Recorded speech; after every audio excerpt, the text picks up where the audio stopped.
Assalamualaikum warahmatullahi wabarakatuh. Alhamdulillah nahmaduhu wa nasta'inuhu wa nastaghfiruh. Wa na'udzu billahi min syururi anfusina wa min sayyiati a'malina. May yahdihillahu fala mudilla lahu wa may yudlil fala hadiya lahu. Asyhadu an la ilaha illallah wahdahu la syarika lah. Wa asyhadu anna Muhammadan abduhu wa rasuluhu la nabiyya ba'dah. Allahumma shalli wa sallim ala Muhammadin wa ala alihi wa sahbihi ajma'in. Alhamdulillah kita bersyukur hari ini masih diberikan sehat di saat musibah yang tak kunjung usai ya. Kenapa? Ada musibah itu langsung, ada tidak langsung. Ada yang direkayasa, ada langsung dari Allah. Yang langsung misalnya gempa bumi, gunung meletus, angin topan, itu bencana langsung dari Allah. Ada yang karena ulah manusia langsung. Ya. Nah, penyebabnya juga begitu.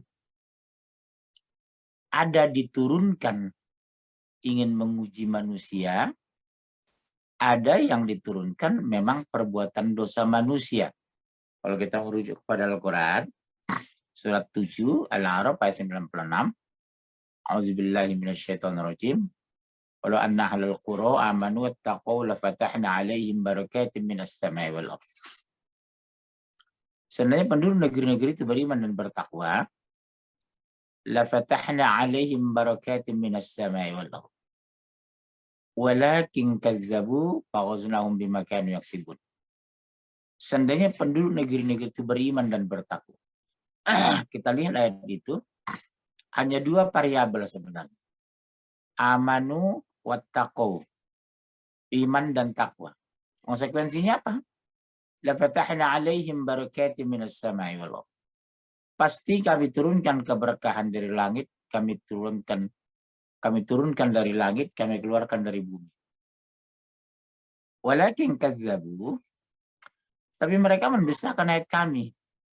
Pelacuran, pemurtatan, perselingkuhan, dosa besar, dusta, durhaka, fa'aznahum bima kanu yaksibun, maka kami siksa mereka.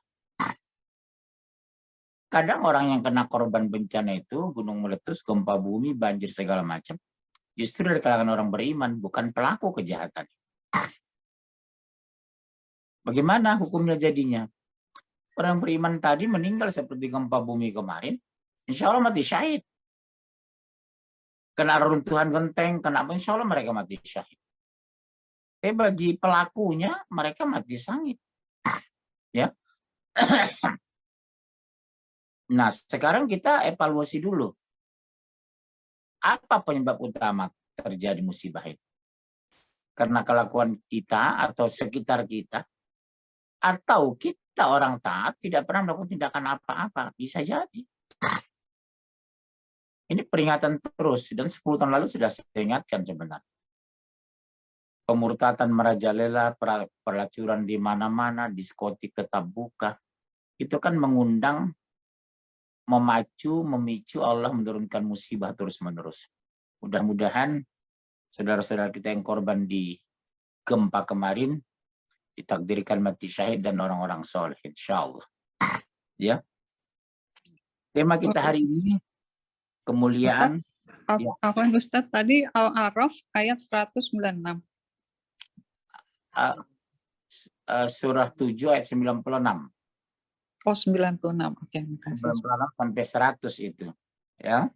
Surah 7 96 sampai 100. Di sana udah jelas kan? Jadi kita menghitung apa itu sebabnya. Nah, kita lihat sementara itu surat 7 itu 96 itu, jikalau sekiranya penduduk negeri-negeri beriman dan bertakwa, cuma dua syarat sebenarnya. Beriman dan bertakwa, pastilah kami akan melimpahkan kepada mereka berkah dari langit dan bumi. Diturunkan dari langit, hujan bawa keberkahan. Musim panas tidak kepanasan. Tetapi mereka mendustakan ayat kami. meninggalkan, melecehkan, bermain-main, maka akan kami siksa mereka sebabkan perbuatan mereka. 97 itu, maka apakah penduduk negeri itu merasa aman dari kedatangan siksaan kami kepada mereka di waktu di malam hari, di waktu mereka sedang tidur.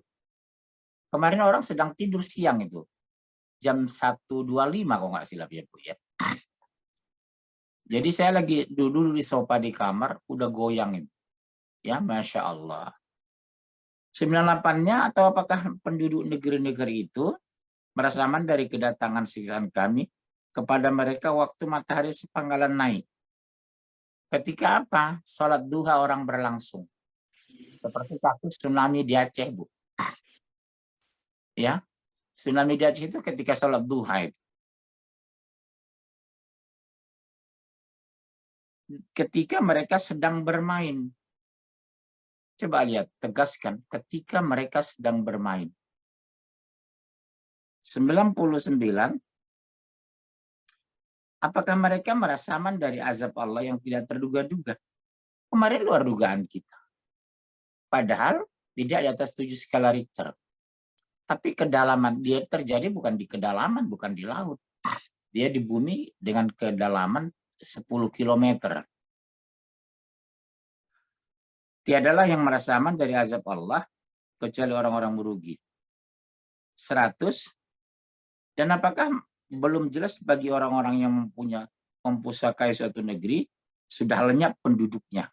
Kaum Lut, kaum Ma'ad, kaum Thamud, kaum Nuh. Bahwa kalau kami menghendaki, tentu kami azab mereka karena dosa-dosanya.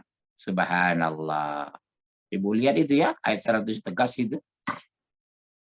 Tentu kami azab mereka karena dosa-dosanya.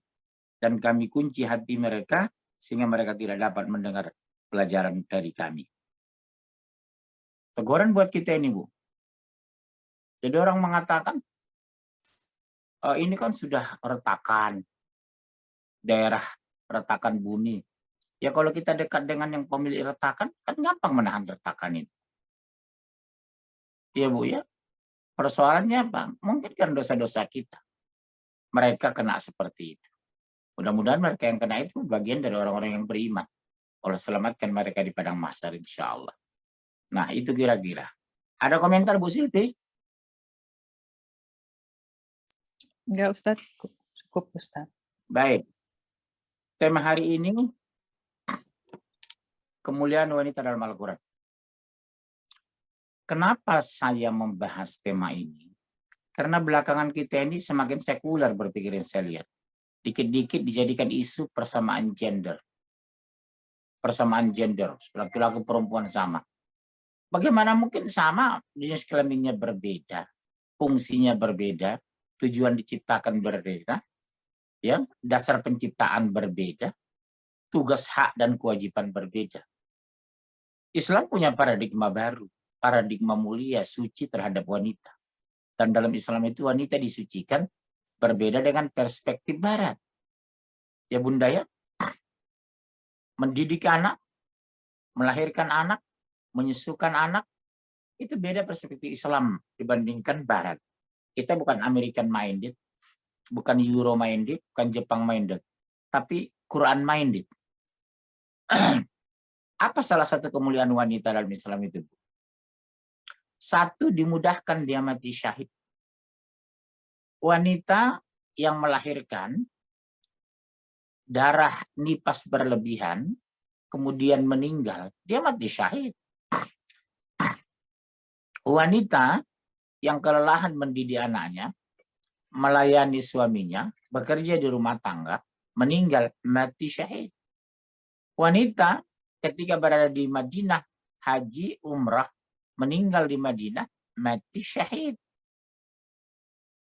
Ya, wanita yang patuh dan sedang beribadah kepada Allah, mati syahid. Pertama, dimudahkan dia untuk mati syahid.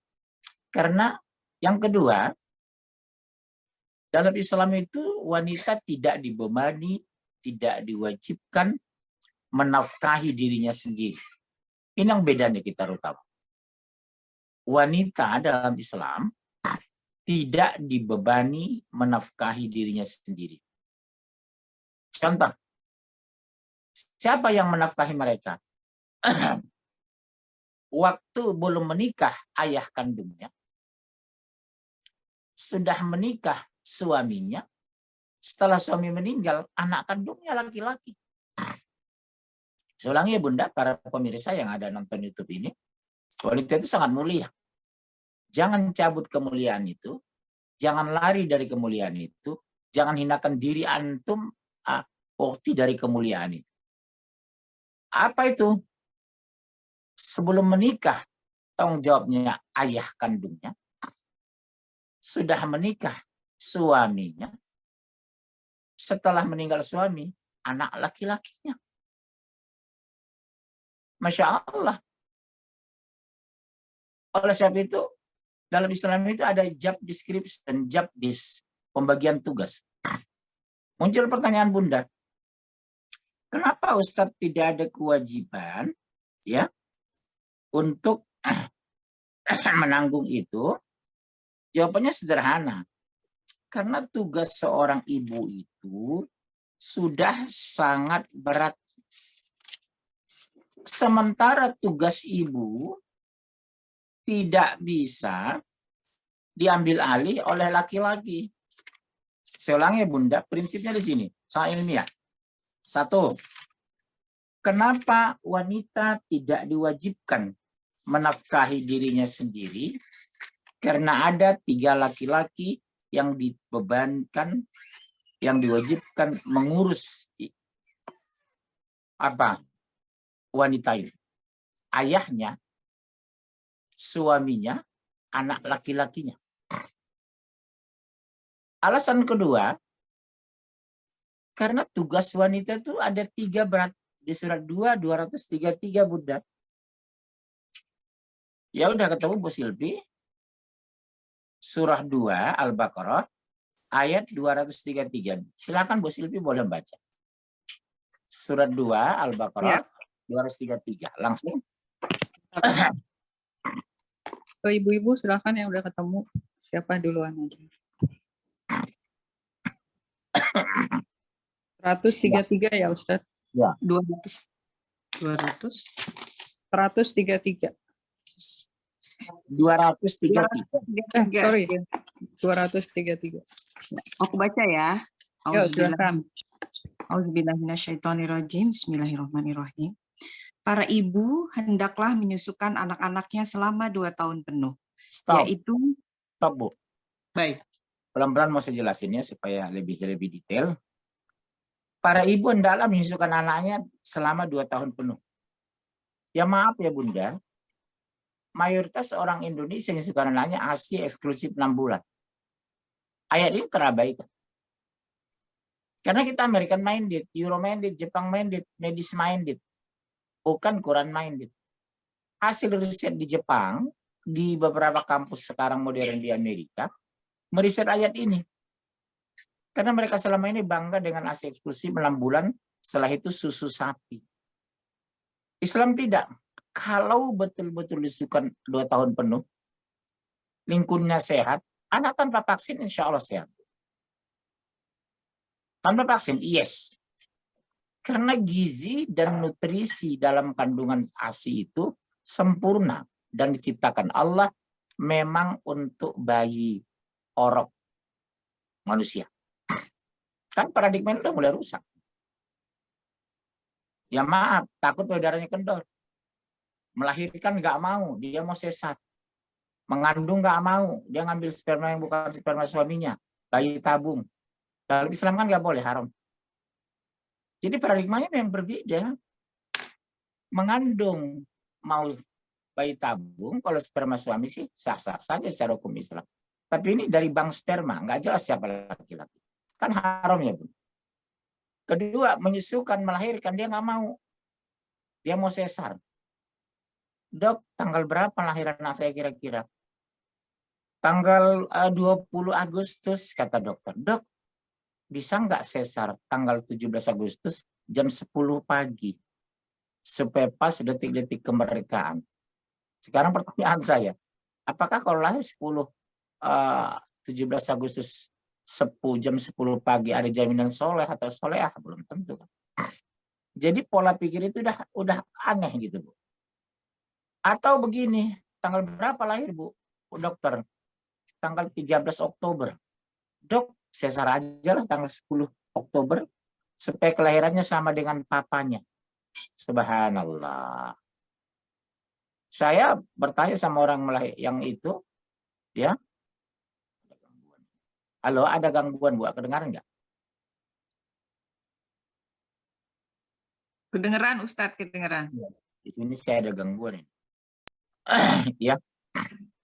Anak saya nomor 3 kan sesar karena kondisional, terlalu berat. Kalau tunggu kelahiran normal, bisa 5 kilo kata dokter.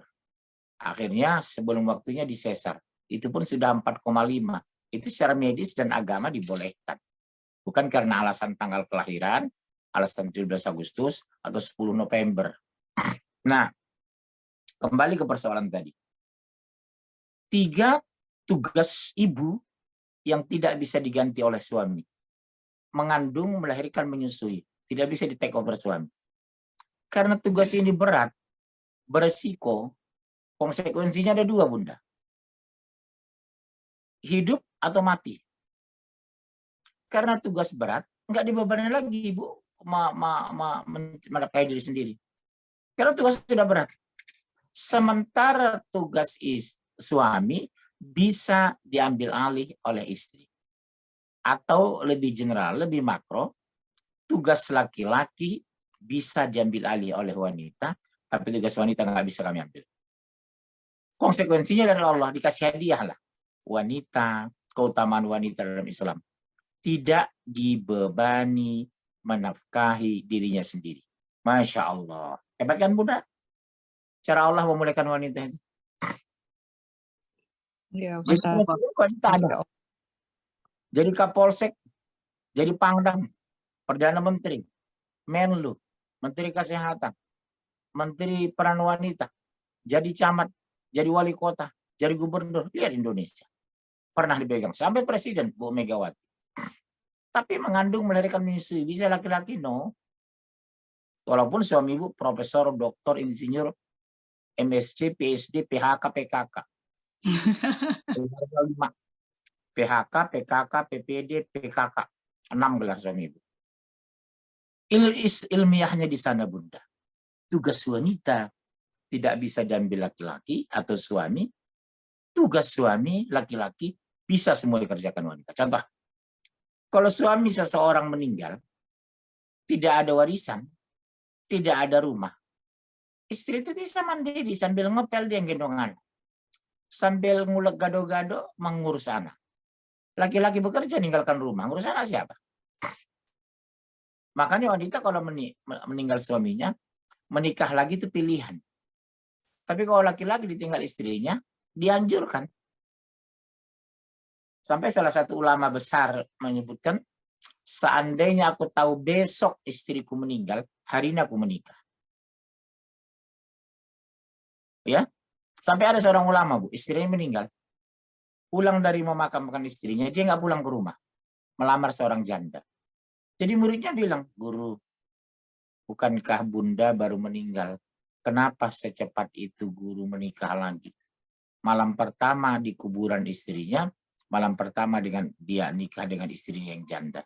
Masya Allah, aku tidak mau agamaku separuh. Artinya apa? Supaya dia beribadah dengan tenang dan ada yang mengurus anak-anaknya gitu. Sampai begitu pentingnya pernikahan bagi seorang duda. Karena kami tidak ada masa iddah. Ya, kalau perempuan masa iddahnya 3 bulan 10 hari ya. Kematian suami itu 4 bulan ya. Nah, 4 bulan 10 hari masa iddah. Itu ada 233. Coba ibu lihat di Al-Quran ini. Para ibu hendaklah menyusukan anaknya selama 2 tahun penuh. Pertanyaan, sudahkah wanita muslim yang mengaku beriman dan solehah mengikuti anjuran Al-Quran? Belum tentu, Bunda. Akhirnya apa, Bunda? negara lain jual vaksin. Dilemparlah isu menyusukan cukup 6 bulan. Akhirnya kena itu, kena ini, wajib vaksin itu, vaksin ini, vaksin itu. Pada cara medis dan uji klinis, kalau anak-anak disusukan 24 bulan, insya Allah tanpa vaksin sehat, insya Allah. Dengan catatan menjaga makanan, gizi, dan nutrisi. Yang kedua, saya pernah dapatkan dari tulisan dari hasil research dari salah satu universitas terkenal di Amerika, 19 keuntungan menyusukan anak 24 bulan. 1, anak lebih terpelihara dari obesitas, kegemukan. Kedua, ibu lebih kecil kena risiko obesitas, kegemukan pasca melahirkan. Yang ketiga, mencegah kanker payudara, kanker kelamin, kanker serviks, kanker rahim. Di luar para media beda. Mengandung dia bayi tabung, mengambil sperma dari bank sperma, melahirkan dia sesar, ya, susukan anak susu sapi. Dalam Islam kata Rasulullah, usia 7 tahun suruh anak sholat, 12 tahun tidak mau sholat pukul.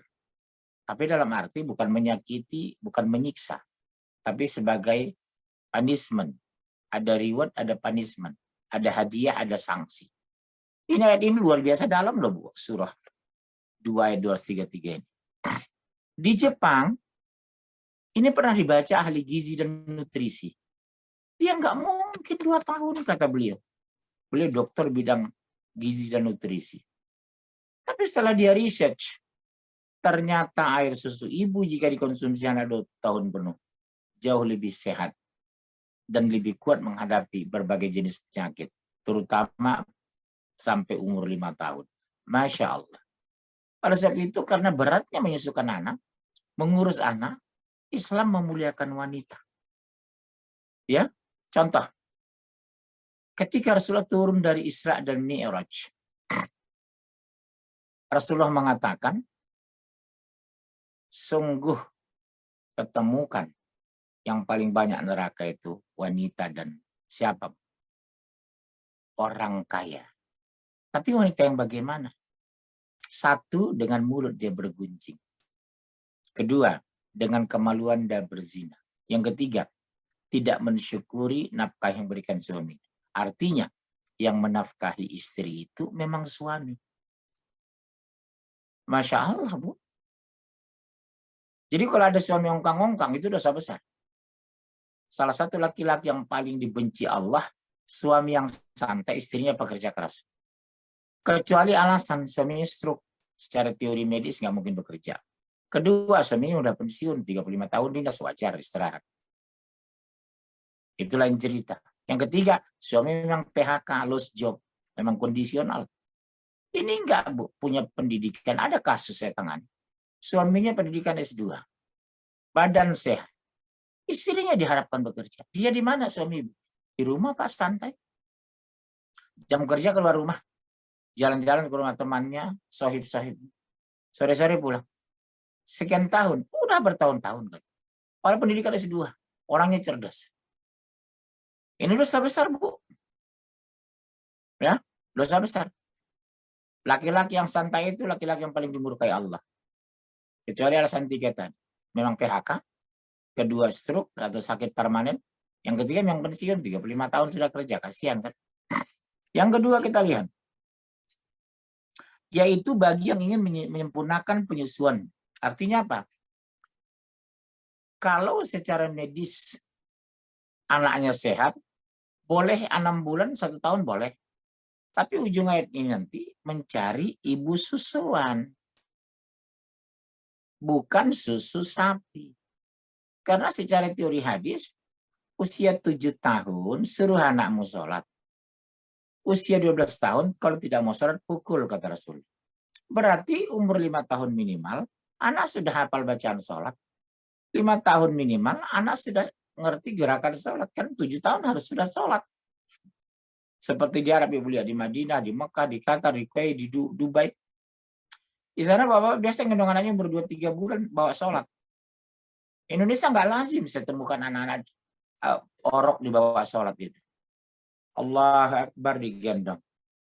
Ruku Allahu Akbar. Sujud letakkan anak. Begitu bangkit gendong anak lagi. Kembali berdiri digendong begitu. Indonesia nggak lazim. Padahal ini luar biasa bentuk contoh dari ayahnya.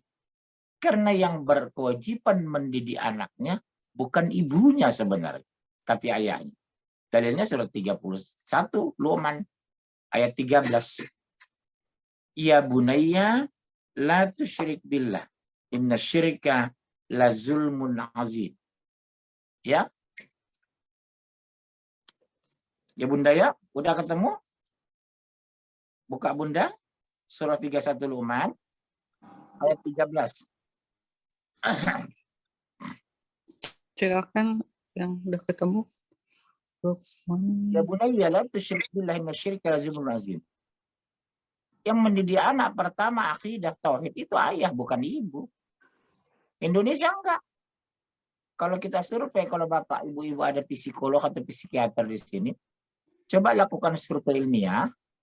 Wanita muda yang baru melahirkan, usia anaknya 2 tahun, apa yang diajarkan ibunya? 3 kata. Papa, mama, mamam. Atau satu lagi, kisbay. Harusnya kan Allah. Allah, Allah. Ini enggak. Papa, mama, mamam, kisbay. Padahal mengajarkan waktu itu akidah, Bu. Mengenal dan mencintai Allah. Coba buka 31-13. Ya, udah ketemu? Udah, Ustadz. Ya. Dibaca, Ustadz. Ya, langsung terjemahan. Dan ingatlah ketika Luqman berkata kepada anaknya di waktu ia memberi pelajaran kepadanya, "Hai anakku, janganlah kamu mempersekutukan Allah. Sesungguhnya mempersekutukan Allah adalah benar-benar kezaliman yang besar." Coba lihat, Bu. Siapa yang mendidik anaknya? Suami, ayah. Karena ayah itu figur di rumah tangga. Figur bagi istrinya, figur bagi ayah bagi anak. Makanya ada sebuah tulisan ulama di kitab saya baca, bagus sekali direnung. Ibu yang punya anak wanita, ini bagus didengar. Apa ucapan nasihat para ulama di kitab itu? Wahai wanita muslimah, jika Anda ingin menikah, carilah laki-laki yang tubuhnya, fisiknya lebih tinggi, lebih besar, lebih kekar darimu. Karena akan melindungi fisikmu. Subhanallah. Wahai wanita muslimah yang ingin menikah, carilah laki-laki yang lebih kaya darimu. Karena akan membiayai hidupmu dan bertanggung jawab terhadap. Hai wanita muslimah yang menikah, carilah suami yang lebih berwawasan dan lebih beriman darimu. Karena akan membimbingmu dan anak-anak. Makanya Jumatan itu wanita nggak wajib. Jumatan itu wajib laki-laki, suami atau ayah. Hasil ilmu penjelasan di khotib Jumat itu, itulah diajarkan kepada anak dan istri. Tapi kadang bapak-bapak, suami ibu-ibu ada Jumatan di kantor tidur. Begitu masuk masjid, tahiyatul masjid tidak, dia tidur. Baru 5 menit udah keluar air mata. Bukan keluar dari mata, Bu. Dari bibir, dari mulut. Begitu qomat, kaget dia. Langsung sholat. Habis sholat protes dia sama pengurus masjid. Ini masjidnya sesat ini. Kaget pengurus masjid. Loh, apa aku bilang ini masjid sesat? Oh, nggak ada Jumatan, tidak ada khotib Jumatnya. Karena waktu khotib Jumat khutbah dia tidur. Ini aliran sesat, ini masjid. Nggak benar ini. Geger DKM. Oh, Bapak marah ini di masjid. Masa Jumatan tidak ada khotib Jumat? Ya waktu khotib Jumat dia tidur, bro. Masya Allah. Ya bunayya, la tusyrik billah. Inna syirka la zulmun azim. Hai anakku, kata Luqman. Luqman itu bukan nabi loh, bukan rasul. Tapi namanya dipatri karena mendidik anak dengan benar akidah yang lurus. Subhanallah. Harusnya ini mendengar ini bukan ibu sebentar. Suami ini. Ada nggak suami-suami ibu yang ikut ini nontonin? Ada Bunda? Enggak ada, Ustaz. Ya, harusnya materi ini dihadiri suami, dihadiri anak laki-laki, supaya mereka tahu kewajiban dan hak. Jangan nuntut hak dari istri, kewajiban tidak terpenuhi. Insya Allah direkam Ustadz, nanti bisa di-share. Insya Allah. Dipaksa suami nonton, Mas ini nonton Mas. Nanti ngamuk, nanti Ustaz Munjir kalau masih nggak nonton ini. Masya Allah. Ustaz radikal urutan ke-7 ini gitu. Nah, kita kembalikan ke surat 233. Ini agak 1 jam bisa membahas ini. Lihat Ibu ya, dan kewajiban ayah memberi makan dan pakaian kepada para ibu dengan cara yang ma'ruf. Coba lihat. Sandang, pangan, perumahan rohaniah, tanggung jawab suami dan ayah. Dengar Bu?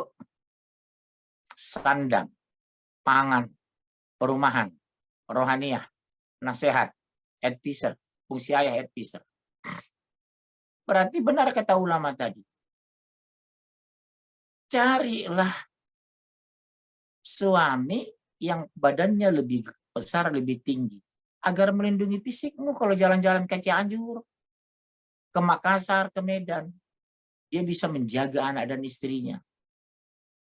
Carilah suami yang lebih kaya darimu.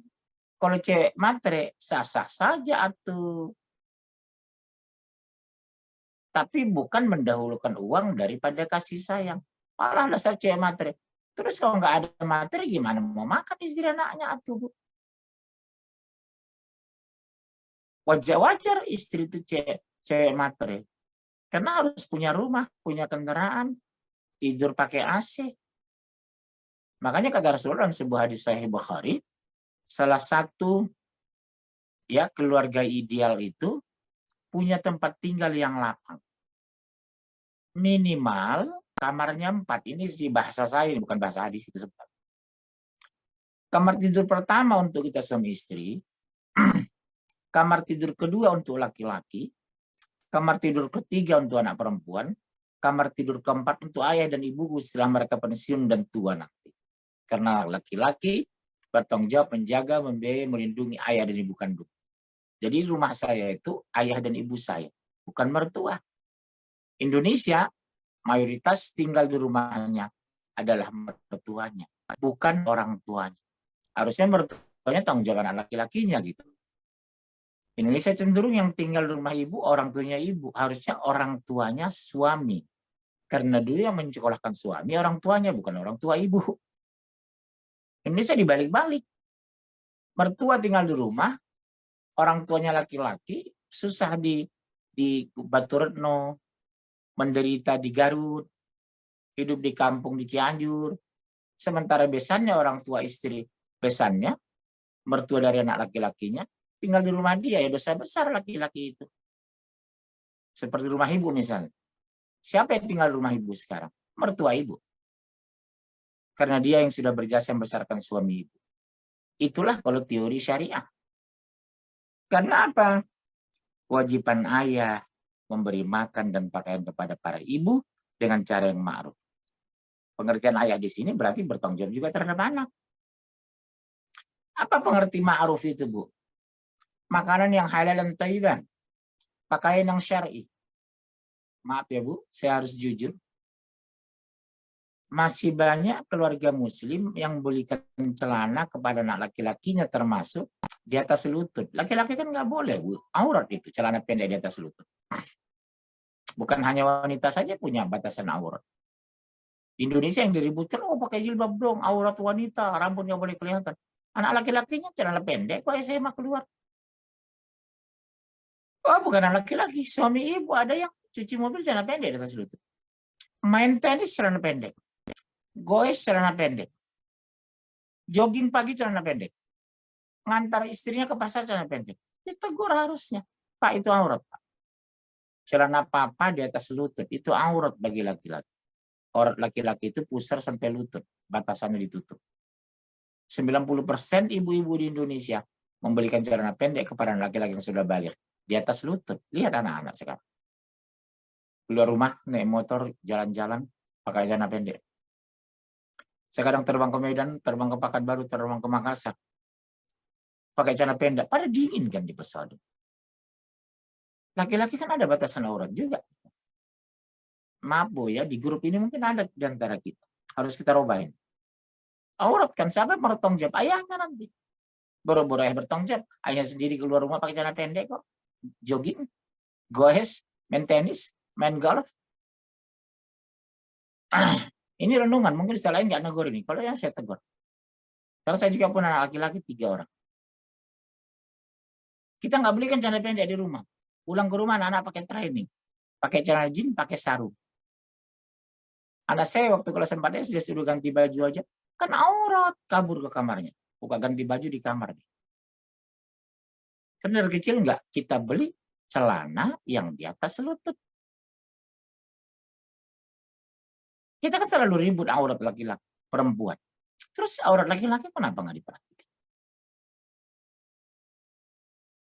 Masya Allah. Nah ini mungkin renungan ini. Kaget mungkin ibu-ibu dengerin. Karena mungkin di lain belum membahas itu. Keluar rumah anak laki-laki ibu. Jangan mau. Jangan kasih celana pendek. Terus kenapa dia pakai? Karena ibu beli. Di atas lutut. Coba kalau dibeli celana yang 3/4. Beli training untuk anak sejak umur 4 tahun, 14. Sejak kelas 4 SD celana nggak ada lagi celana pendek. Nggak ada yang dia pakai kecuali yang itu aurat. Kan?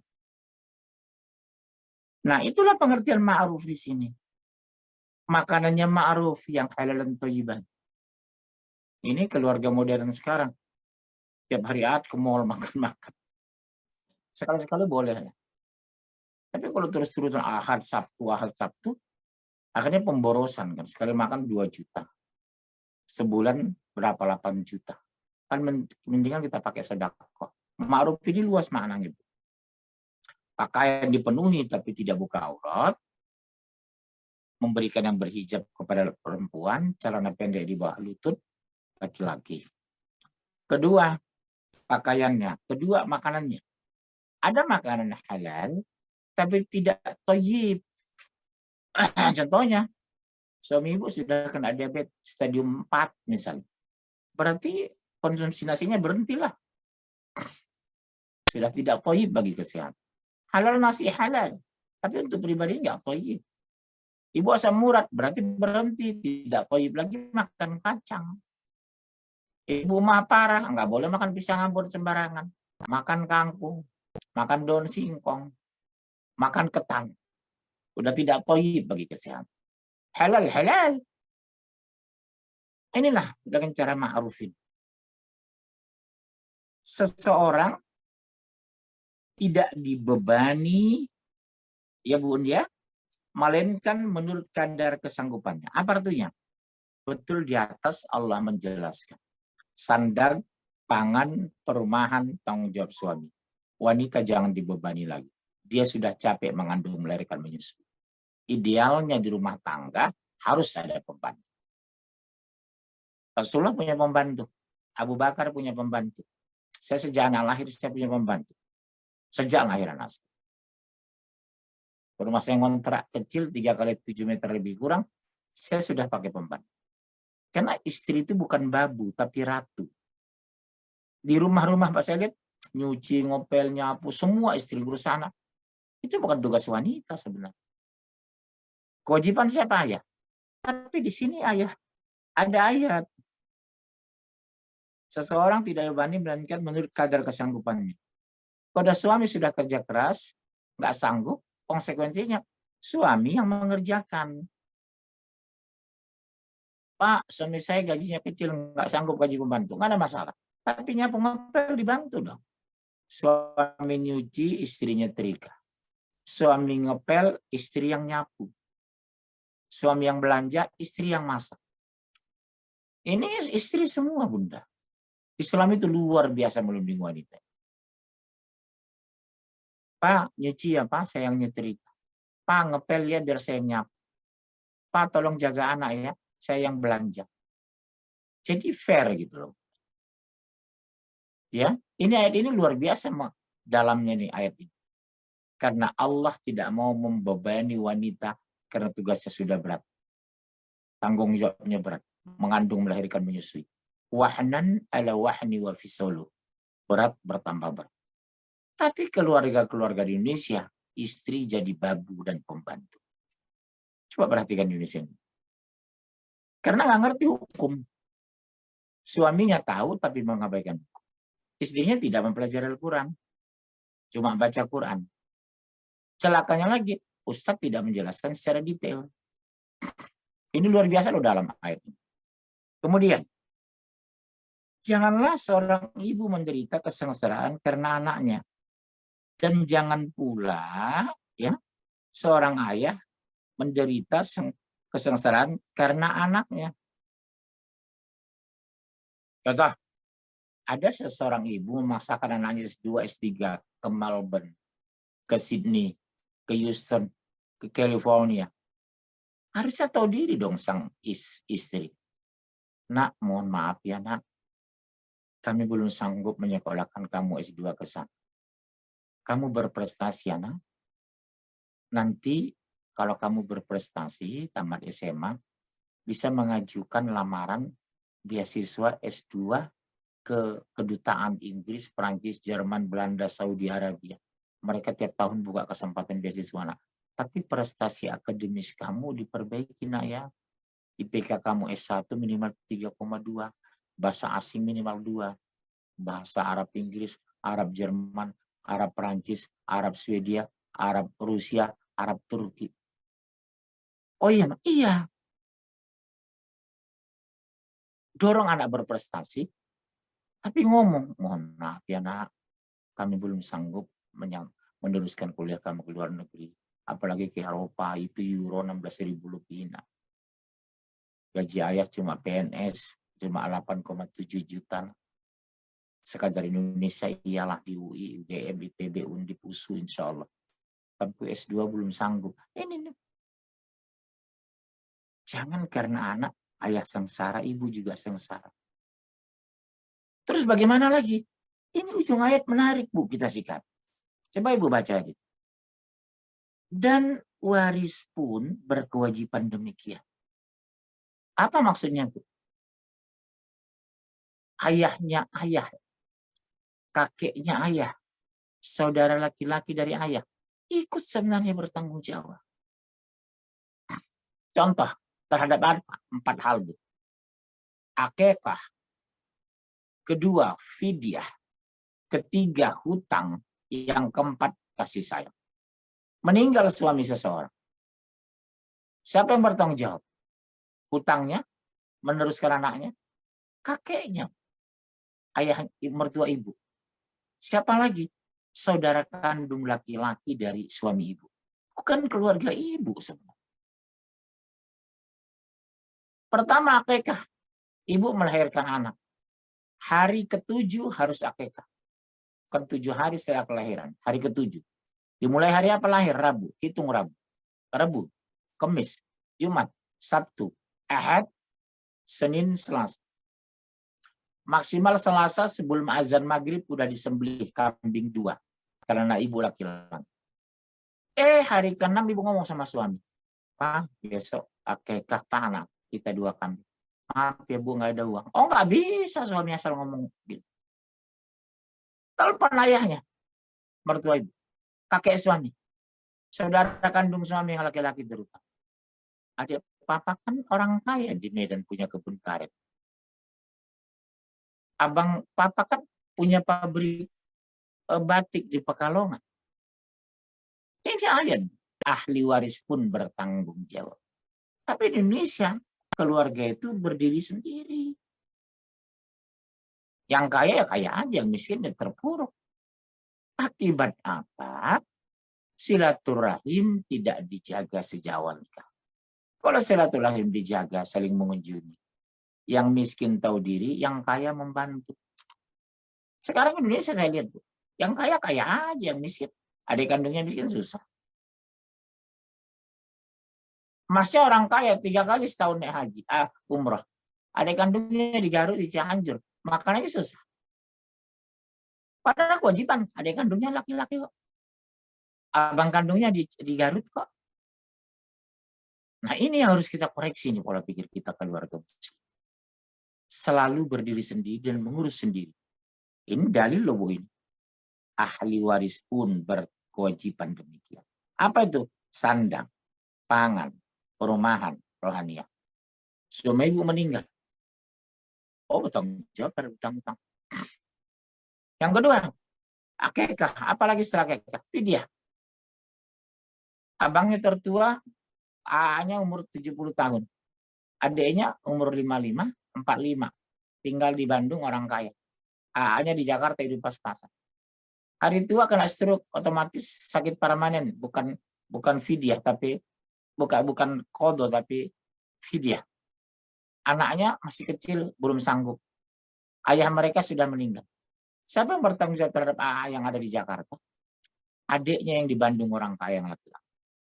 Adiknya orang kaya yang punya bisnis di Cianjur. Tapi jangan harap sekarang mau. Ini keras loh teguran Allah. Ahli waris pun bertanggung jawab terhadap akikah, fidyah. Ketiga, hutang. AA-nya meninggal di Jakarta. Siapa yang bertanggung jawab? Harta tinggalkan nggak ada. Anak-anak masih kecil. Siapa? Saudara kandungnya laki-laki. Tapi jangan harap. Kira-kira ada nggak mau? Oh, lepas tangan semua. Karena silaturahim tidak dijaga. Waktu adiknya dulu miskin, dia masa bodoh. Begitu kaya minta-minta, ya nggak mau, Bu, dia. Gue dulu kuliah di TB, abang gue di Jakarta nggak pernah masa bodoh. Begitu gue berhasil di Bandung, minta sama gue. Enak aja lu, kata adiknya. Masuk akal kan, Bu? Coba perhatikan sekarang. Ayat ini nyaris terabaikan. Ahli waris masa bodoh dengan saudara yang miskin. Dan itu saya maklumi, kenapa? Waktu adiknya dulu kuliah, terlunta-lunta. Masa bodoh kok abangnya berhasil waktu. Jadi dendam jadi. Ngapain bantu A? Saya dulu kuliah terseok-seok di Bandung. Uang kos-kosan saya waktu ayah kami dulu meninggal, Pak Munir. Nggak ada kok mau bantu. Ipar saya, Teteh, istrinya abang saya. Waktu itu dia pejabat eselon 2 kok di kementerian. Sekarang dia pensiun stroke, enak-enakan minta saya mereng-rengnya. Ngapain? Masuk akal kan, Bu? Karena tidak menjaga silaturahim. Buka Al-Quran, Bu. Surah 4 ayat 1. Silakan Bu Silvi baca.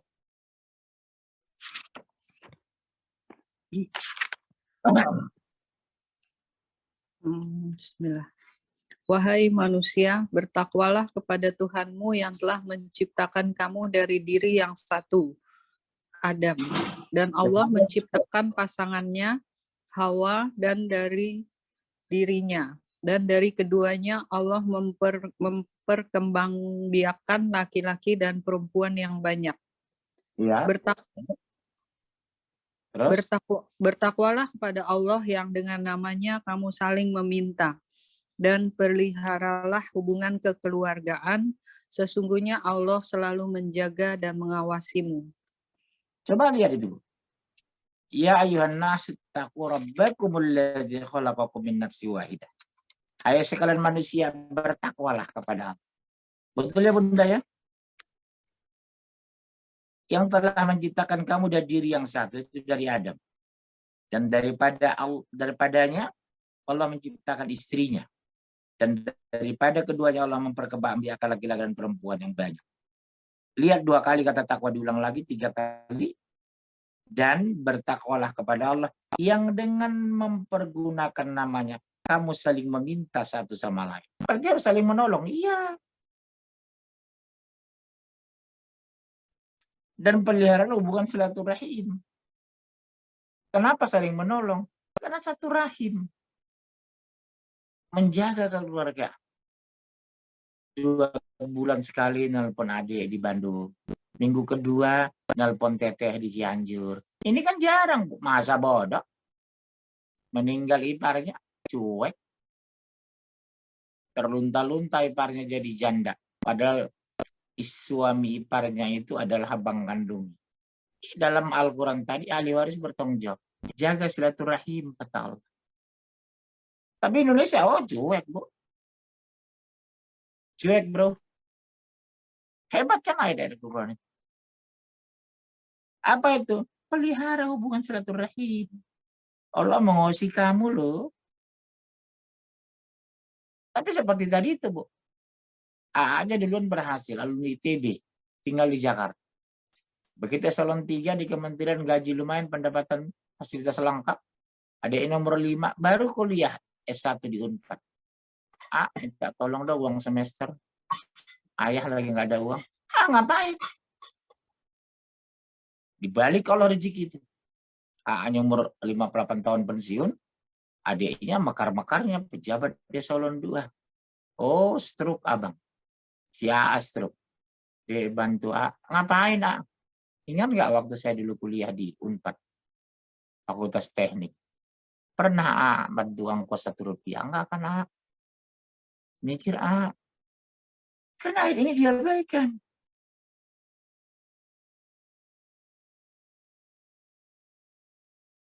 Jaga silaturahim, kata Allah. Akhirnya istri yang tadi tidak dibebani menafkahi, mau tak mau kerja keras karena suaminya meninggal.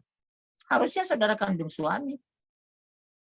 Anak laki-lakinya masih kecil. Terus siapa bertanggung jawab, Pak Munzir? Saudara laki-laki dari suami. Ayah suami, kakek suami. Yang terjadi nggak ada. Makanya mohon maaf ya Bunda.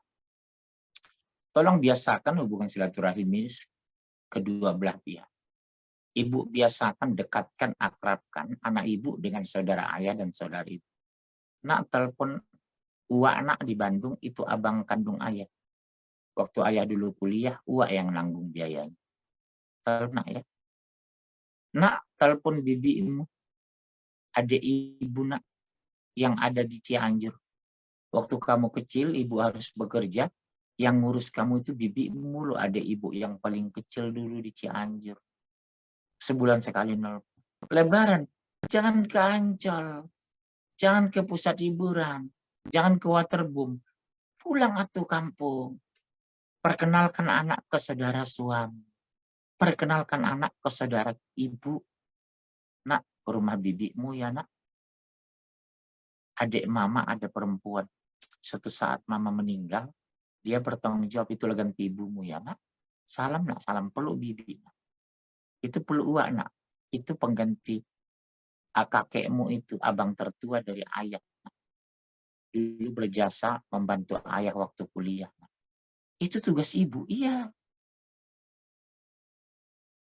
Oh itu sepupumu nak. Ayahnya itu adik ayah kamu. Sepupu kandung ya nak.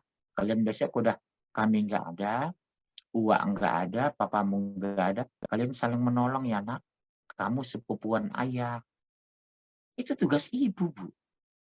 Sekarang pertanyaan, apakah ibu sudah melakukan itu? Memperkenalkan anak kepada saudara suami, memperkenalkan anak kepada saudara ibu. Minimal telepon, dibikin kalender silaturahim kalau istilah saya. Bulan ini hubungi telepon abang ayah di Medan. Bulan depan hubungi bibimu yang ada di Semarang, di Jogja, Kulon Progo, di Tasik, di Garut, di Cipularang, Cimande. Ibu sudah punya kalender silaturahim enggak di rumah? Subhanallah. Karena ini perintah Al-Quran. Pelihara hubungan silaturahim. Supaya hari tua, suami ibu tidak sanggup membayar fidyah, bisa adik kandungnya laki-laki. Bisa ponakan suami laki-laki dari saudara laki-laki. Suami ibu meninggal, bisa ponakan nanggung keluarga ibu yang sudah mapan. Karena apa? Terjalin silaturahim ketika suami masih hidup. Hebat kan Al-Quran itu? Ya Bunda ya. Ini dua ayat ini saja kita pakai. Udah luar biasa keluar lagi. Akrab, hangat, dekat, dan bersahabat. Makanya saya katakan, seandainya ayat ini sudah dicamkan, disampaikan detail oleh Ustadz sejak dulu, tidak ada keluarga terlantar di Indonesia. Karena 7 sekeluarga, 2 ada kok yang kaya. Yang 5 bisa dibantu. Kadang sekeluarga 7, cuma 2 yang miskin. 5 adik kakak kaya raya. Berarti yang 2 miskin diselamatkan. Karena membaca ayat, mengimani ayat, mengamalkan ayat. Ayat ini nggak diajarkan kadang memang. Ibu nggak salah. Selalu mengatakan bertakwa, bertakwa, berbuat baik. Tapi salah tempat. Ada satu hal yang saya kritisi nih, sebagian tidak semua. Orang-orang mampu, the head, atau orang kaya di Indonesia, kota besar. 3 hari menjelang lebaran, mengeluarkan uang 5 juta dengan uang lembaran 20.000. Begitu hari hanya, semua anak tetangga yang datang dikasih sawaran 20.000. Padahal orang kaya, komplek. Salaman kasih 20.000. Nanti kalau yang remaja 3 lembar 60.000. Nanti anak muda yang kuliah, tetangganya dikasih 5 lembar 100.000. Anak tetehnya yang miskin di Garut, di Cianjur, di Tasik, di Ciamis, seumur-umur tidak pernah dapat uang dari omnya seperti itu. Apa enggak zolim itu, Om? Kelihatannya pemurah di komplek. Ke rumah Om sana yuk. Kenapa? Tiap tahun kita dapat saweran loh, minimal 40.000, 2 lembar 20. Ponakan kandungnya, uaknya sudah meninggal. Anak uaknya masih ada kuliah, nggak pernah dibantu. Tertolak sedekah itu. Ini kebiasaan baik, tapi tidak objektif. Kebiasaan baik, tapi tidak islami loh, Bu. Kelihatannya kan hebat kan, Bu? Kasih saweran. Yang benar itu, ponakan kita di kampung ditanggung, saudara tetangga kita juga dikasih uang. Itu bagus. Ini enggak. Seperti kalau saya ada seorang pengusaha saya. Kalau menjelang lebaran, segepo uang itu dipegang di rumah. Semua dibagi. Anak tetangga, anak ini nggak jelas. Karena kebiasaan lebaran gitu, dari tetangga sebelah berdatangan. Karena dia tahu ini orang ini pemurah. Tapi saudaranya di luar kota belum pernah dapat apa. Dosa besar dia. Kelihatannya bagus, tapi tidak tepat sasaran. Saya kritis yang begitu-gitu. Dia punya perusahaan, dia owner. Masya Allah, Bun. Ini pernah saya isi. Kajian di Jakarta Selatan, pusat waktu itu, udah 15 tahun yang lalu. Harusnya bertanggung jawab terhadap adiknya. Tiba-tiba secara seorang ibu nangis menemui saya. Pak Munzir, saya sedih dengan penjelasan Bapak. Kenapa, Bunda? Adik saya itu punya perusahaan kaya raya. Tiap tahun yang naikkan haji karyawannya. Saya kakak kandungnya, jangankan haji, umrah aja enggak. Tertolak itu pahalanya, enggak ada berpahala. Kan ada saudara kandung dulu. Apalagi itu perempuan. Lemah. Ya Bunda ya. Ini luar biasa. Kita teruskan. Surat 2, 233. Ahli waris pun berkewajiban demikian. Apabila keduanya ingin menyapi sebelum 2 tahun, dengan kerelaan keduanya dan permusyawaratan. Nah, diomongin. Pak, kayaknya setahun kita sudah sapi aja lah. Karena saya harus bekerja. Pendapatan Papa tidak mencukupi, Pak. Papa cuma UMR 4,8. Pengeluaran kita 7,2. Selama ini tutup lubang kali lubang, lubangnya kengangak. Nggak ada yang nutup lubangnya. Gimana, Pak? Tapi ujung ayat ini, maka tidak ada dosa atas keduanya. Dan jika kamu ingin anakmu disusukan oleh orang lain, berarti apa? Cari ibu susuan, bukan susu sapi. Maka tidak ada dosa bagimu apabila kamu memberikan pembayaran menurut yang patut. Logikanya, kalau anak ibu disusukan setahun berikutnya, otomatis yang menyusukan itu sedang menyusukan anak juga. Logikanya, karena menyusukan 2 bayi, bayinya dan bayi ibu, berarti pasokan gizi dan nutrisi harus lebih baik dan banyak. Logikanya dibayar dong, kata. Bu, mohon maaf, bulan depan saya mulai bekerja. Anak saya udah setahun saya susukan. Terus, maaf ya Bu, saya minum dulu. Bismillah. Boleh nggak ibu susukan? Nanti jam 7 saya antar, jam 5 sore saya ambil. Nanti lontong saya siapin atau ibu beli 15.000, 20.000. Makan siang ibu nasi padang 20.000, jadi 40.000 sehari. Kali 20 hari saja Bu, jadi 800.000. Ibu bersedia nggak? Ini dengan pembayaran yang pantas, kata.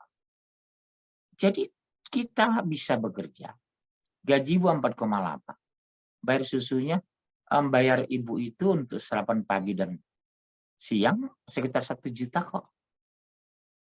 Jadi bukan susu sapi.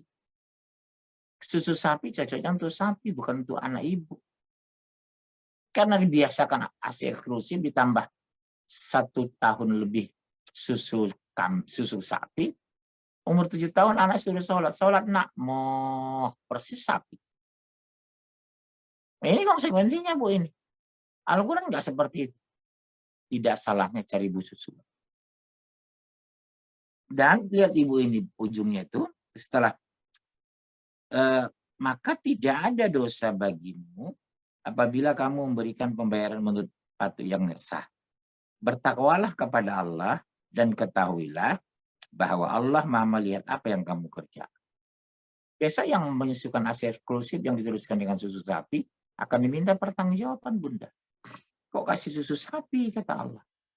Jadi wajar anak suruh sholat malas. Karena karakternya seperti sapi. Malas dan nanduk. Dipandang merunduk. Subhanallah. Oleh sebab itu, beratnya tugas wanita. Islam memuliakannya. Tidak diwajibkan menafkahi diri sendiri. Subhanallah. Ya, itu Bu. Yang ketiga, Al-Quran memuliakan wanita, lihat Al-Quran. Surah An-Nisa. Laki-laki tidak ada surah Rijal. Iya Bu ya. Kedua, kita lihat surat 4 ayat 36. Surat 4 ayat 34. Ayat terakhir baru kita buka session belajar. Udah ketemu Bu? 434. Udah baca Bu Selby? Surah An-Nisa. Ayat 34. An-Nisa, surat keempat itu. Ya. Ayo. Laki-laki, suami itu pelindung bagi perempuan istri. Karena Allah telah melebihkan sebagian mereka, laki-laki, atas sebagian yang lain, perempuan. Dan karena mereka, laki-laki, telah memberikan nafkah dari hartanya. Maka perempuan-perempuan yang soleh adalah mereka yang taat kepada Allah dan menjaga diri ketika suaminya tidak ada. Karena Allah telah menjaga mereka. Perempuan-perempuan yang... Sampai situ. Oh iya. Mesti jelaskan. Kaum laki-laki adalah pemimpin bagi kaum wanita. Ar-rijalu qawwamuna 'alan nisa. Berarti yang mengatur itu laki-laki, bukan ibu. Makanya tidak masuk surga wanita yang mempelototin suaminya. Ngapain Mas? Dari mana Mas? Kemana Mas? Sering saya bilangin, Bu, ibu itu istri, bukan komandan security, bentak-bentak suami. Jadi yang mengatur rumah itu suami. Yang mencari nafkah suami. Oleh karena itu Allah melebihkan sebagian mereka laki-laki atas sebagian lagi wanita. Apa diantaranya? Laki-laki jadi saksi, wanita nggak boleh. Kedua, laki-laki menafkahi wanita, baik anaknya, istrinya, atau ibu kandung. Yang ketiga, dia pemimpin di rumah tangga, bukan laki perempuan. Disenangkan Allah wanita. Karena tugas pemimpin itu repot. Kenapa bukan perempuan pemimpin? Karena perempuan sudah punya kerja yang berat. Jangan lagi dibebani, kata Allah. Ibu itu sangat dimuliakan. Kemudian, wanita itu perhiasan, kata Rasul. Namanya perhiasan emas, ibu masukkan ke laci, lacinya dikunci. Logam mulia kan? Emas, permata, berlian. Lacinya dikunci, ibu kunci lagi lemari. Keluar rumah ibu, kamar dikunci lagi, 3 lapisan kunci. Kadang suami ibu pun nggak tahu tempat emas ibu di mana. Seperti itulah wanita dalam pandangan Islam. Dipelihara, dijaga, karena dia seperti perhiasan. Makanya dia ini dikatakan, karena mereka laki-laki telah menafkahi sebagian harta dari mereka, sebab itu maka wanita yang soleh, yang taat kepada Allah, lagi memelihara dirinya, tidak melawan suami.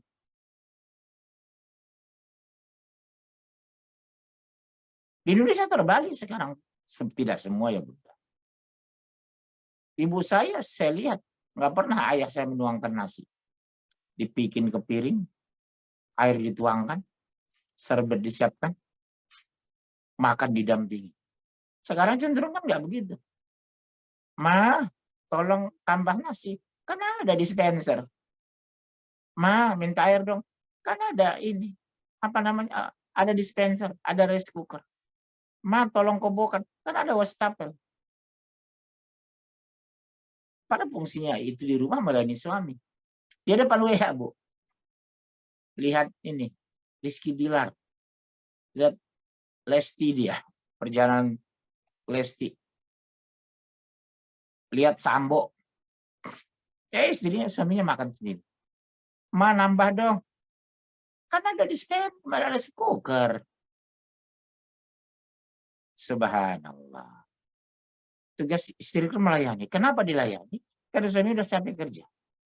Makanya ibu nggak perlu lagi kerja keluar. Masya Allah. Kenapa terjadi konflik di rumah tangga? Yang tidak dikerjakan, yang kewajiban diabaikan. Akhirnya ribut, cerai. Suami tersinggung pulang ke rumah, nasi nggak ada. Makan tidak didampingi. Kamar kotor. AC tidak diperhatikan. Ruangan berdebu. Istrinya lihat WA. Daster 3 bulan nggak dicuci. 3 bulan nggak nyuci daster. Masuk kamar baunya bukan main. Jendela kamar nggak dibuka. Inilah sering terjadi di rumah tangga. Akibat haknya tidak dituntut, kewajiban tidak ditunaikan. Pihak suami juga begitu. Suami santai, masa bodoh dengan itu.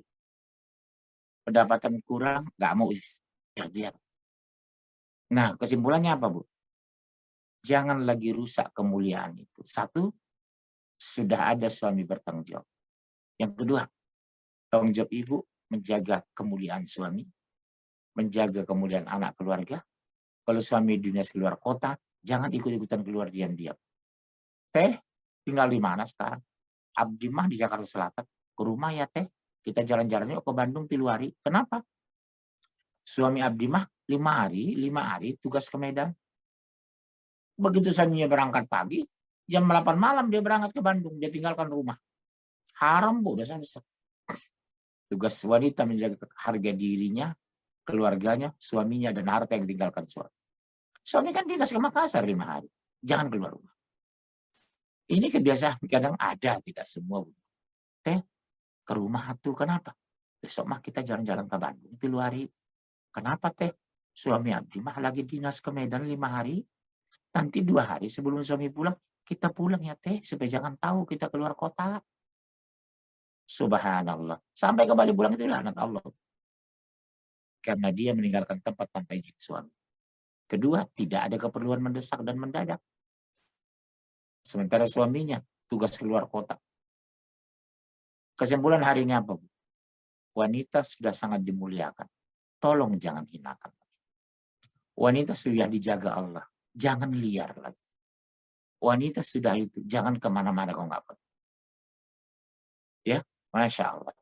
Saya kira itu sekian, kita buka sesi tanya jawab. Ada sekitar 10-15 menit jelang zuhur. Iya, silakan. Tanya jawab. Silakan. Jazakallah khair Ustadz. Ya. Silakan ibu-ibu yang mau bertanya.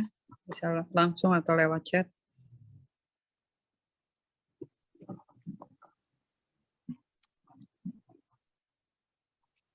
Iya, Bu. Silakan. Ada langsung. Yang hadir berapa jadinya? Sekitar 35 Ustadz. Oh, alhamdulillah. 38 kalau monitor di sini. Ya, ini ada apa namanya? Yang perekam dari YouTube-nya soalnya. Ya, ada pertanyaan, any question?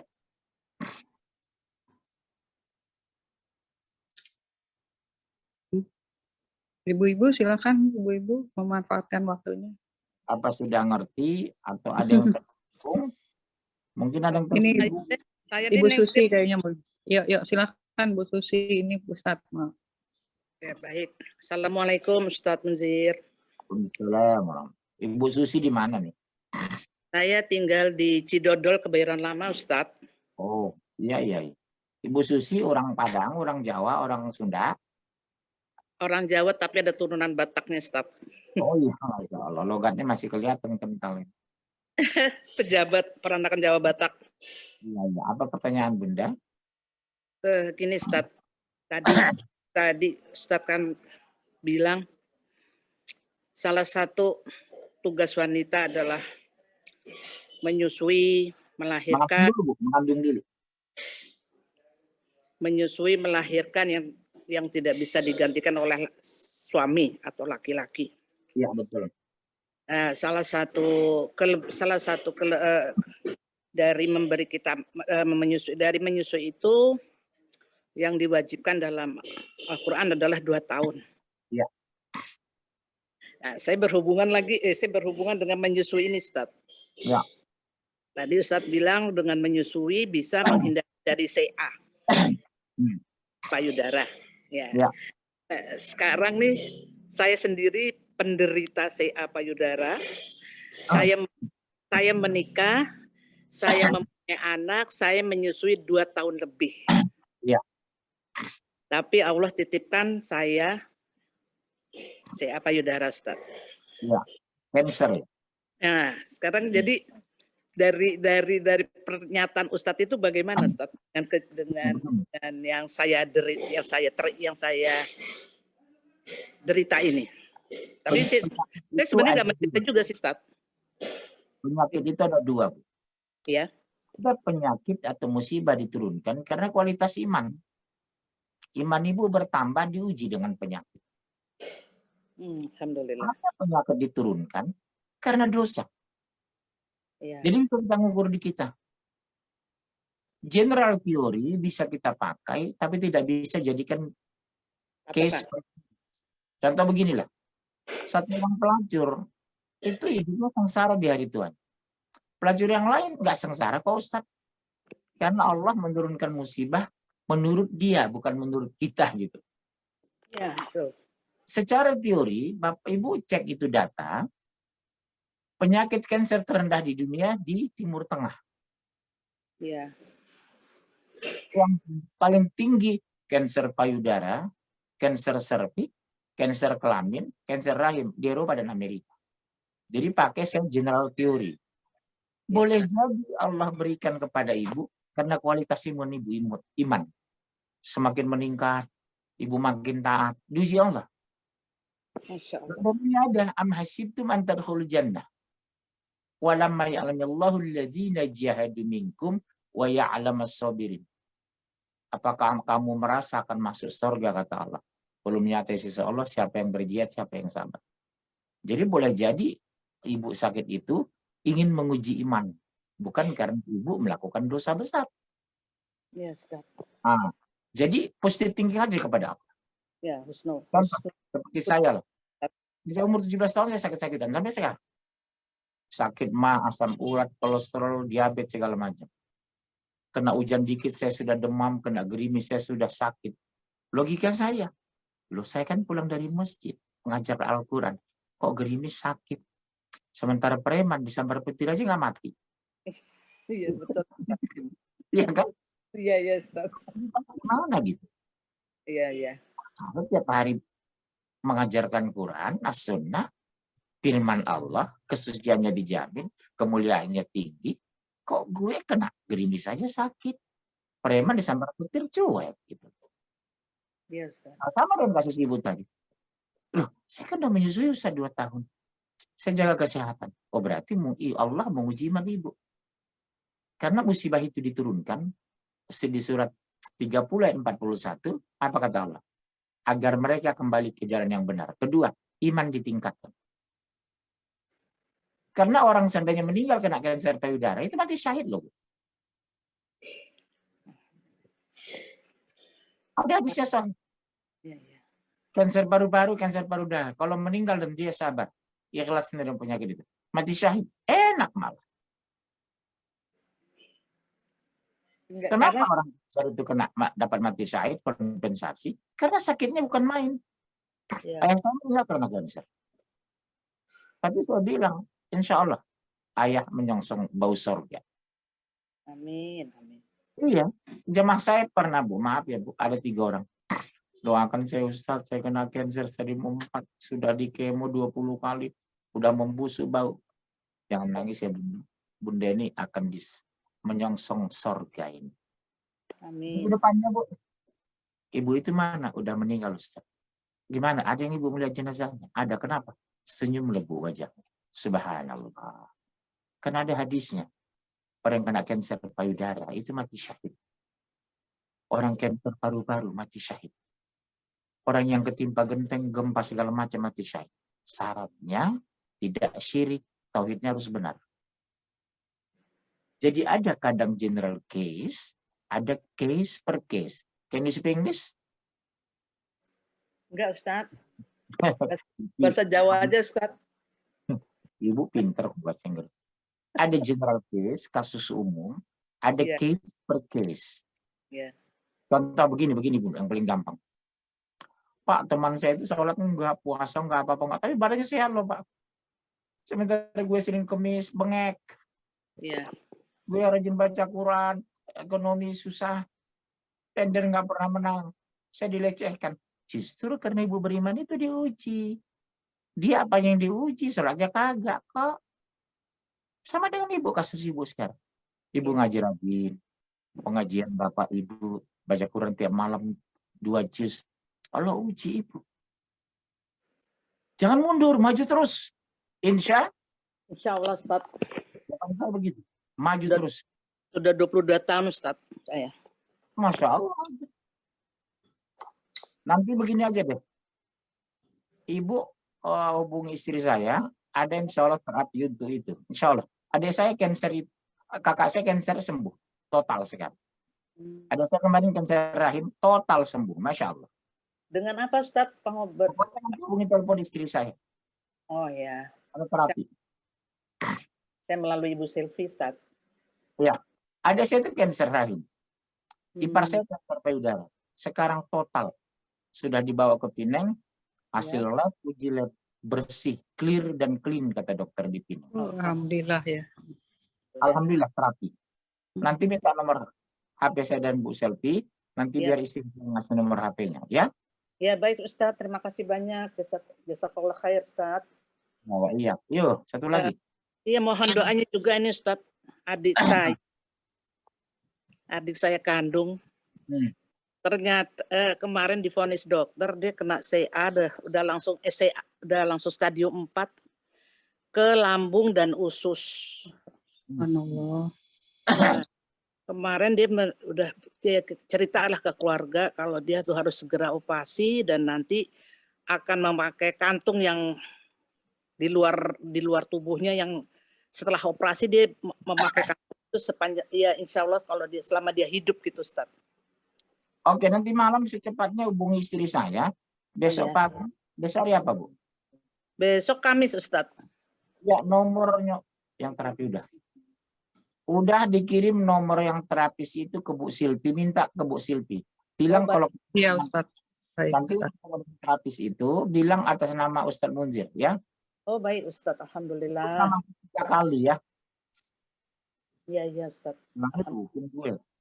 Ya. Iya. Karena Nanti insyaallah. Itulah atas izin Allah ya. ya amin. Bismillah ya. Ikhtiar ya Ustaz ya. Allah yang menyembuhkan insyaallah. Amin Allah insyaallah. Salah satu ikhtiar. Selfie itu nomor telepon terapisinya.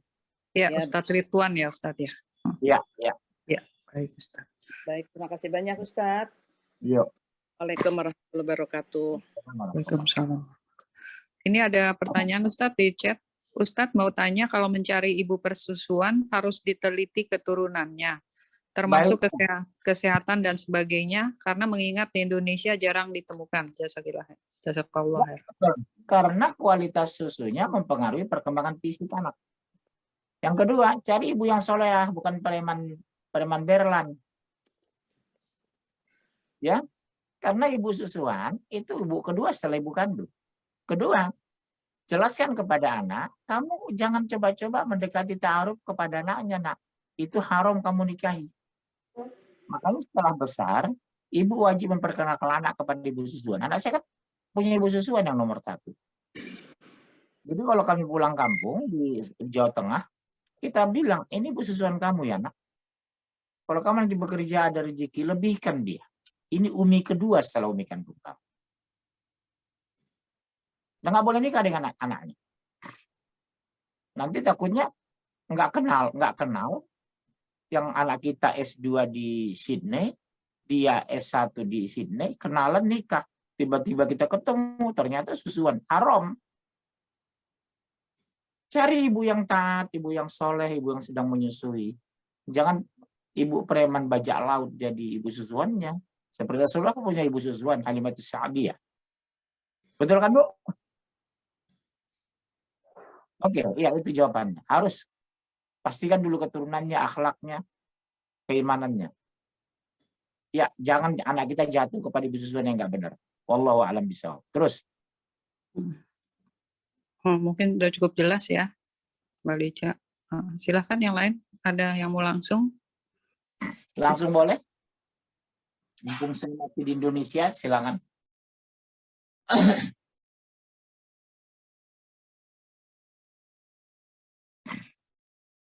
Ada lagi? Kalau ada kita tutup. Ibu-ibu, silahkan. Nah, ini ada yang chat langsung. Apa kewajiban istri juga membantu saudara-saudara atau sepupu atau ponakan dari istri? Saya jawab. Tapi kalau pinjaman sepupu biasanya dikasih. Saya jawab. Ya. Wanita tidak bertanggung jawab menanggung sepupu segala macam. Kecuali dia bekerja, punya penghasilan sendiri. Boleh membantu tanpa izin suami. Contoh, Bu Selvi bekerja, dosen, gaji 12 juta sebulan. Ibu kandung susah, adik kandung susah, ipar susah. Boleh ibu bantu? Boleh, karena uang gaji sendiri. Tapi kalau dia ngambil tabungan suami, diam-diam ngirim uang sama ibu di Cianjur tanpa izin suami, Bu Susi neraka. Ngomong dong sama suami. Mas, adik saya agak susah. Memang bukan kewajiban Mas. Kira-kira boleh nggak saya bantu 2 juta? Oh ya sudah nggak apa-apa, mak, kasihan juga ipar saya, boleh. Tapi ketika seorang wanita diam-diam membantu adik kandungnya, tabungan suami, uang suami, atau uang belanja sengaja dirit-irit, suami tiap hari pagi nasi soto, sore soto nasi dibolak-balik, adik kandungnya kirimin uang 2 juta sebulan, dosa besar Bu seorang istri itu. Gak ada tanggung jawab suami ngurusin iparnya kok. Tanggung jawab suami ngurus adiknya, ngurus ibunya, ngurus ayahnya, ngurus anaknya, ngurus istrinya. Tapi kalau dia izin ikhlas, ridho, nggak ada masalah. Atau ibu punya penghasilan sendiri, Bu Silvi punya bisnis. Keuntungan sebulan 7 miliar. Silakan aja sedekah 3 miliar. Jelas ya, Bu? Iya. Yang banyak terjadi, Bu Silvi, belaporan sama saya, istrinya diam-diam membantu adiknya di Garut, Cianjur, di Medan, Pekanbaru, Palembang, tanpa tahu suami. Akhirnya kelihatan nomor rekening mengalir sama keluarga semua. Yang ngamuk lah suaminya. Adik gue aja susah kok. Adik lu tiap bulan ambil dari gaji gue gitu. Akhirnya cerai. Itulah karena apa? Tidak transparansi di rumah tangga. Ibu nggak ada kewajiban lagi kok. Orang ibu sudah punya suami. Tugas ibu ngurus anak, ngurus suami, ngurus mertua. Terus siapa Pak Ustadz ngurus ibu saya? Ya anak laki-lakinya. Boleh ibu ngurus, boleh izin suami. Mas, ibu saya kurang sehat di Garut. Boleh nggak izin saya pulang? Jangan dulu lah, Bu, karena saya juga kurang sehat. Nggak ada yang ngurus anak-anak, ini sedang mid semester, Bu. Udah ibu nggak boleh marah, nggak boleh manyung. Iyalah Mas, kalau itu keputusan. Ibu telepon orang tua di Garut. Bu, mohon maaf, saya belum bisa pulang. Suami saya lagi kurang sehat. Si ibu kalau beriman, iya nak, nggak apa-apa. Hormati keputusan suamimu ya nak. Yang terjadi enggak? Enak aja kamu. Tinggalkan aja rumah. Mama lagi sakit. Durhaka kamu. Enggak tuh. Enggak semangat mengisi pengajian saya kali malam. Apakah saya durhaka, Pak Munzir? Saya nggak boleh meninggalkan rumah sama suami. Sementara ibu saya ngotot, saya minta pulang. Enggak. Enggak masuk durhaka. Enggak. Kenapa? Kepatuhan ibu sama suami. Kalau suami nggak izin, udah nggak usah keluar. ngomong bagus sama ibu. Bu, mohon maaf, suami saya nggak boleh karena dia kok mau keluar kota. Nggak ada urusan anak. Durhaka kamu, muncak-muncak ibu saya, Pak Munjir. Apa masuk nanti kutukan ibu saya? Enggak tuh. Ibu wanita yang soleha, patuh sama suami, saya bilang. Gak usah dengar itu saja. Tapi nggak bosan lawan ibu, ngomong baik-baik. Bun, mohon maaf sekali Bun ya. Dalam 2 minggu ini saya nggak bisa ke rumah ke Garut. Suami saya agak kurang sehat dan mau keluar kota. Nanti insya Allah suami pulang luar kota, saya datang ya Bunda. Enggak benar kamu, durhaka kamu. Enggak tahu diri. Dasar anak setan. Pada anaknya sendiri, bukan anak setan. Apakah cacian makian itu membuat saya durhaka, Ustaz? Kata siang ibu kemarin. Enggak. Karena ibu wanita soleha. Patuh sama suami. Dalilnya surat 4 ayat 34 tadi. Masya Allah. Jelas ya, Bu? Ya, baik Ustadz. Kecuali uangnya sendiri nggak apa-apa ya Ustadz. Iya, ibu bisnis. Untung walaupun cuma 3 miliar sebulan. Nggak apa-apa. Amin. Berapa kegedean? Nah, ini ada lagi Ustadz pertanyaan. Assalamualaikum Ustadz. Bagaimana dengan keputusan istri yang tidak menikah lagi setelah suami meninggal? Paksa aja nggak ada masalah. Menikah mendapat kemuliaan dengan fokus mengurus anak? Iya, nggak apa-apa. Suami meninggal itu pilihan. Tapi kalau istri meninggal, dianjurkan memang menikah lagi. Ibu saya janda. Ayah saya meninggal. Janda mengurus kami anak yatim 7 orang, Bu. Sampai Bu saya usia hampir 70 tahun bertahan. Asal anak-anaknya berhasil. Dengan segala kesulitan, anak semua harus sekolah katanya. Masya Allah, itu terjadi pada kami. 7 kami anak yatim. Ayah saya meninggal. Ibu bertahan. Nitipin makanan ke warung. Jam 3 bangun. Habis sholat tahajud. Beliau membaca Quran. Bikin kue, bikin bakwan, bikin dadar. Jam 6 pagi. Keliling dari rumah ke rumah. Keliling dari warung ke warung. Yang penting anakku bisa kuliah. Begitu hebatnya seorang wanita. Ketulusannya mendidik anak itu. Masya Allah. Itulah penyebab masuk surga ibu-ibu. Kasih ibu tiada batas. Kasih ayah cuma sepanjang jalan. Gak apa-apa. Demi anak-anakku. Karena ibu sering mengatakan, suamiku nanti belum tentu mencintai anak-anak. Karena dia anak dirinya. Masya Allah itu. Hebatnya seorang ibu seperti itu. Dan saya mengalami. Kami dulu anak yatim 7 orang. Masya Allah. Ya, ya Bunya. Syukran Ustadz. Mudah-mudahan yang bertanya udah jelas.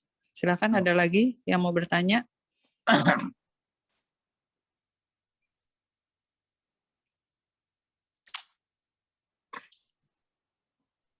Belum ada lagi? Ibu-ibu silakan. Nggak apa-apa, kalau udah nggak apa-apa. Sudah mau zuhur nggak apa-apa. Tapi kalau mau ada silakan.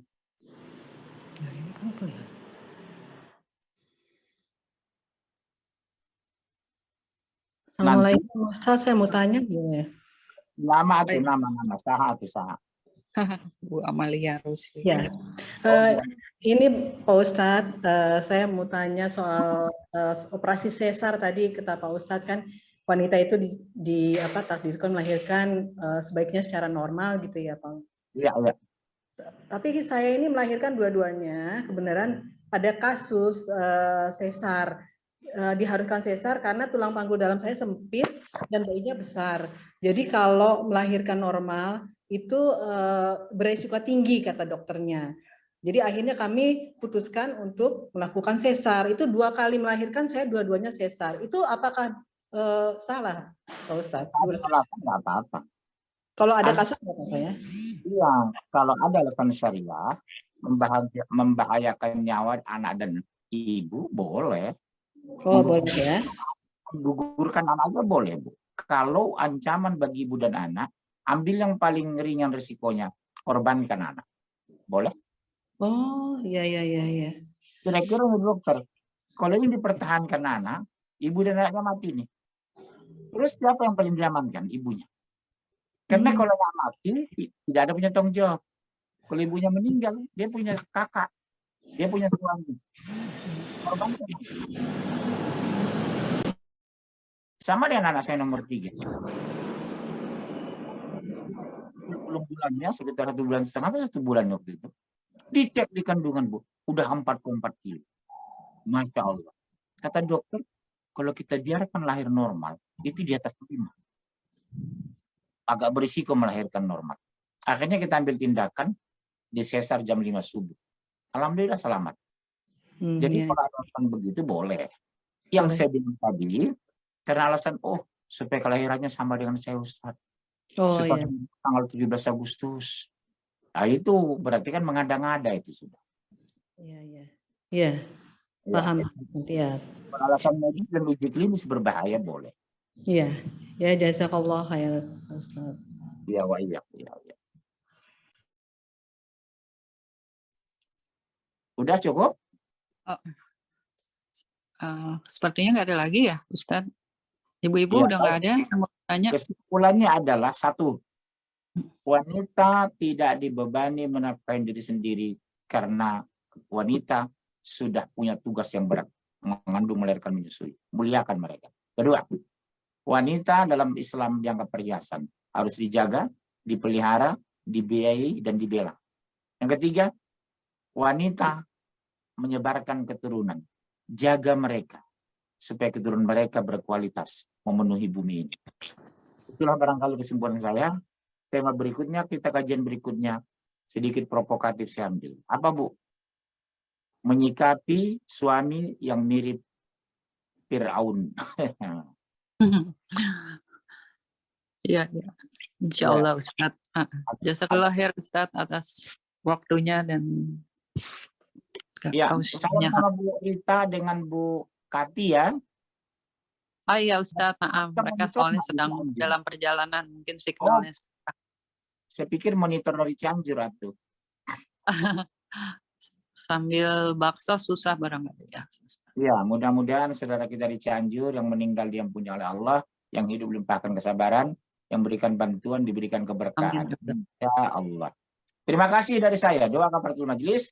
Subhanakallah bihamdika asyhadu an la ilaha illa anta astaghfiruka wa atubu ilaik. Sampai jumpa tahun 2024 insyaallah. Insyaallah. Amin. Amin. Ustaz.